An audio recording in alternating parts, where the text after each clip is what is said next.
Dalam video ini, kami akan membahas apa itu sistem nilai pabean. Kami akan menjelaskan topik ini secara menyeluruh. Harapannya, teman-teman yang menonton video ini bisa mengetahui gambaran besar dari sistem nilai pabean itu sendiri. Karena sistem ini memiliki peranan yang sangat vital dalam perdagangan internasional. Jadi mari kita bersama-sama memahami apa itu sistem nilai pabean. Sistem nilai pabean. Nilai pabean adalah nilai yang menjadi dasar perhitungan bea masuk yang terhutang atas barang impor. Nilai pabean hanya diperlukan untuk menghitung bea masuk dengan tarif bea masuk ad valorem. Dalam hal tarif bea masuk yang digunakan adalah tarif ad naturam, maka dasar perhitungan bea masuk adalah satuan barang. Ada 6 metode penetapan nilai pabean, yaitu yang pertama ada nilai transaksi, yang kedua adalah nilai transaksi barang identik, yang ketiga ada nilai transaksi barang serupa, yang keempat nilai pabean metode deduksi, yang kelima adalah nilai pabean metode komputasi, dan yang terakhir adalah nilai pabean metode pengulangan atau fallback. Sebagian besar nilai pabean ditentukan berdasarkan metode pertama, yaitu metode nilai transaksi atas barang yang bersangkutan. Nilai transaksi ini harus memenuhi income term, cost, insurance, and freight untuk dapat ditetapkan sebagai nilai pabean. Di sini saya akan sedikit menjelaskan apa sih pengertian metode-metode penetapan nilai pabean yang disebutkan oleh teman saya sebelumnya. Yang pertama itu ada nilai transaksi. Nilai transaksi adalah harga yang sebenarnya dibayar atau yang seharusnya dibayar oleh pembeli kepada penjual atas barang yang dijual untuk diekspor ke dalam daerah pabean. Ditambah dengan biaya atau nilai yang harus ditambahkan, sepanjang biaya atau nilai tersebut belum termasuk dalam harga yang sebenarnya dibayar atau yang seharusnya dibayar. Metode penetapan nilai pabean menggunakan nilai transaksi harus berasal dari suatu transaksi jual-beli dalam kondisi persaingan bebas. Biaya atau nilai yang harus ditambahkan pada harga barang untuk dapat digunakan sebagai nilai transaksi yang sudah diatur dalam regulasi-regulasi terkait. Yang kedua adalah nilai transaksi barang identik. Dalam hal nilai transaksi barang yang bersangkutan tidak dapat digunakan sebagai nilai pabean, maka nilai pabean ditentukan menggunakan nilai transaksi dari barang yang identik. Dua barang dianggap identik apabila keduanya sama dalam segala hal. Kesamaan ini paling tidak dalam hal karakter fisik, kualitas, maupun reputasi. Dengan kata lain, diproduksi oleh produsen yang sama di negara yang sama, atau diproduksi oleh produsen lain di negara yang sama.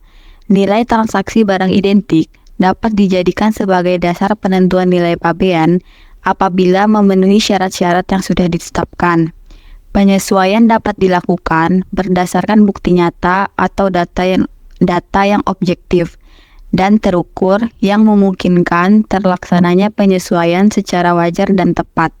Jika tidak tersedia bukti nyata atau data yang objektif dan terukur, maka penyesuaian tidak dapat dilakukan dan nilai transaksi barang identik tidak dapat digunakan untuk menentukan nilai pabean.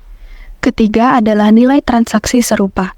Nilai transaksi barang serupa adalah dua barang dianggap serupa apabila keduanya memiliki karakteristik dan komponen material yang sama, sehingga dapat menjalankan fungsi yang sama dan secara komersial dapat dipertukarkan. Serupa dengan barang identik, barang dianggap serupa jika diproduksi oleh produsen yang sama di negara yang sama atau diproduksi oleh produsen lain di negara yang sama. Nilai transaksi barang serupa dapat digunakan sebagai dasar penentuan nilai pabean sepanjang memenuhi syarat-syarat yang sudah ditentukan. Jika dalam hal ini terdapat lebih dari satu nilai transaksi barang serupa, maka dalam menentukan nilai pabean digunakan nilai transaksi barang serupa yang paling rendah. Dan yang keempat, nilai pabean metode deduksi.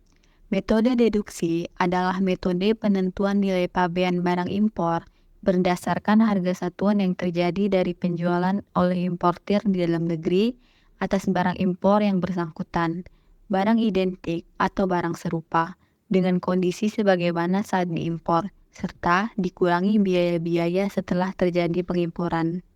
Kelima, metode nilai pabean komputasi. Metode komputasi adalah metode penentuan nilai pabean dengan cara menjumlahkan unsur-unsur pembentuk nilai pabean barang impor yang bersangkutan, yaitu 1.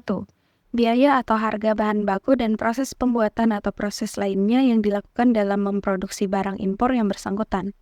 Kedua, keuntungan dan pengeluaran umum yang besarnya sama atau mendekati keuntungan dan pengeluaran umum penjualan barang sejenis yang dibuat oleh produsen di negara pengekspor untuk dikirim ke dalam daerah pabean. 3. Biaya transportasi sampai dengan pelabuhan tujuan di dalam daerah pabean, termasuk biaya pemuatan, pembongkaran, penanganan, dan yang terakhir, biaya akuntansi pengangkutan barang sampai dengan pelabuhan tujuan di dalam daerah pabean. Metode komputansi hanya digunakan dalam antara penjual dan pembeli saling berhubungan, dan produsen atau kuasanya bersedia memberikan informasi kepada pejabat bea dan cukai mengenai unsur-unsur pembentukan nilai pabean dari bersedia memberikan fasilitas untuk pemeriksaan lebih lanjut apabila diperlukan. Dan yang terakhir, nilai pabean dalam metode pengulangan. Metode pengulangan dilakukan dengan cara mengulang kembali prinsip dan ketentuan penetapan nilai pabean dengan 5 metode sebelumnya, menggunakan tata cara yang wajar dan konsisten, yang diterapkan secara fleksibel dan berdasarkan data yang tersedia di dalam daerah pabean dengan pembatasan tertentu. Penentuan nilai pabean metode pengulangan tidak diizinkan dengan mendasarkan pada yang pertama, harga jual barang produksi dalam negeri. Yang kedua, suatu sistem yang menentukan nilai yang lebih tinggi apabila ada dua alternatif nilai pembanding. Yang ketiga, harga barang di pasaran dalam negeri negara pengekspor. Yang keempat, biaya produksi. Selain nilai yang dihitung berdasarkan metode komputasi yang telah ditentukan untuk barang identik atau serupa. Yang kelima, harga barang yang diekspor ke suatu negara selain ke daerah pabean. Yang keenam, harga patokan. Dan yang ketujuh, nilai yang ditetapkan dengan sewenang-wenang atau fiktif. Sekarang, kami asumsikan kalian sudah sedikit memahami tentang apa itu sistem nilai pabean dan sistem metode penetapan nilai pabean. Sekarang, kita akan membahas tentang penentuan nilai pabean dalam rangka menentukan nilai pabean untuk perhitungan bea masuk. Penjabat bea dan cukai melakukan penelitian terhadap nilai pabean yang diberitahukan dalam pemberitahuan pabean impor dan semua dokumen yang menjadi lampirannya. Yang pertama itu ada A. Mengidentifikasi apakah barang impor yang bersangkutan merupakan objek suatu transaksi jual-beli yang menyebabkan barang diekspor ke dalam daerah pabean. Yang B. Meneliti persyaratan nilai transaksi untuk dapat diterima dan ditetapkan sebagai nilai pabean. Yang C. Meneliti unsur biaya-biaya dan atau nilai yang seharusnya tidak termasuk dalam nilai transaksi. Yang D. Meneliti unsur biaya-biaya dan atau nilai yang seharusnya ditambahkan pada nilai transaksi. Yang E. Penelitian hasil pemeriksaan fisik untuk barang-barang yang dilakukan pemeriksaan fisik. Dan yang F. Menguji kewajaran pemberitahuan nilai pabean yang tercantum dalam pemberitahuan pabean impor. Dalam rangka penelitian nilai pabean, pejabat bea dan cukai menggunakan database nilai pabean. Database nilai pabean terdiri atas A. Database nilai pabean 1 dan B. Database nilai pabean 2. Adapun sumber data untuk database nilai pabean 1 adalah database nilai pabean 2. Pemberitahuan pabean impor yang telah ditentukan nilai pabeannya berdasarkan nilai transaksi. Data pada laporan hasil audit yang nilai pabeannya ditentukan berdasarkan nilai transaksi.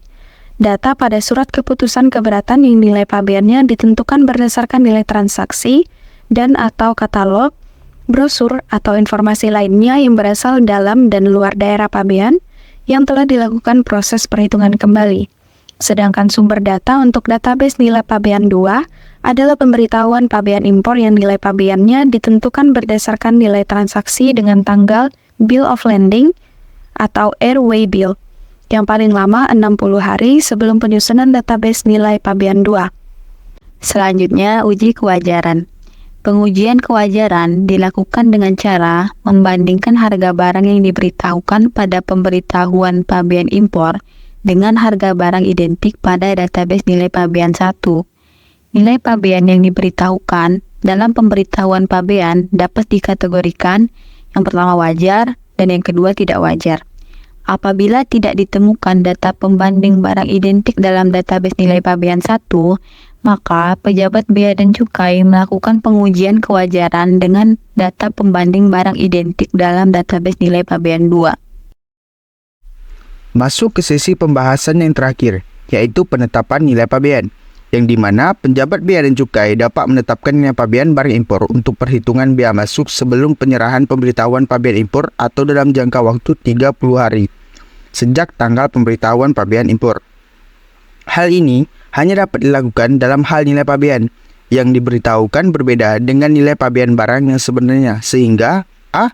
Bea masuk kurang bayar dalam hal nilai pabean yang ditetapkan akan lebih tinggi, atau B.